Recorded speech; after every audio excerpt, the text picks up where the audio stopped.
आजचा दिवस मांगल्याचा, आजचा दिवस भारतीय गणराज्याचा, आजचा दिवस प्रत्येक भारतीयाचा, माझा तुमचा सर्वांचा।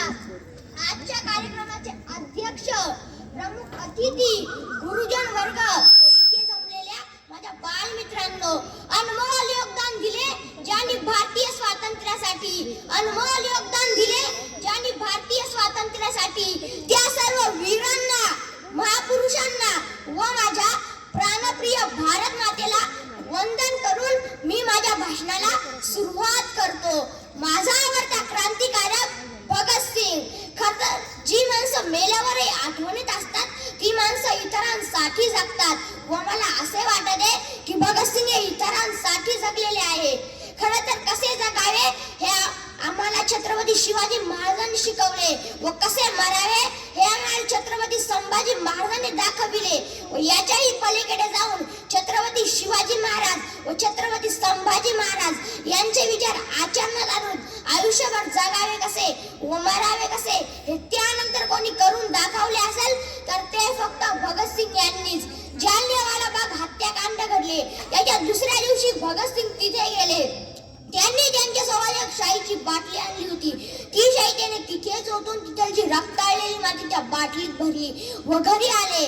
घरी आल्यानंतर एक रुमाल घेतला, त्या रुमालावरती रक्ताळलेली माती ओतली व तिची फुले वाहून पूजा केली व कडा आडला 12 वर्षाचा भगतसिंग।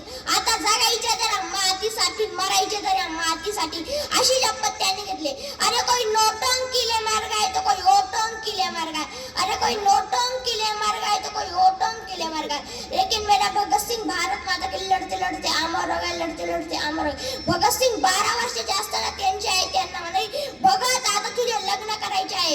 लग्नाचे नाही आताच भगत सिंग म्हणाले, नाही आई, मला बाईची नाही तर आईची सेवा करायची आहे, मी फक्त भारत मातेची सेवा करणार। हे ऐकलं भगत सिंगांची आई रडायला लागली।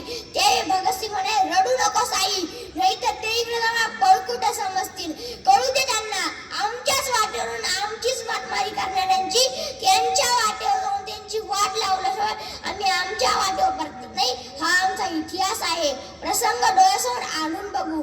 ज्यावेळेस भगतसिंगांना फाशी होणार होती त्यावेळेस त्यांचे वय अवघे 23 वर्ष।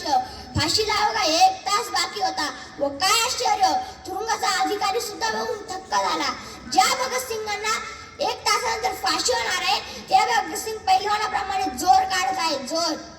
तुरुंगाच्या अधिकाऱ्याने विचारले,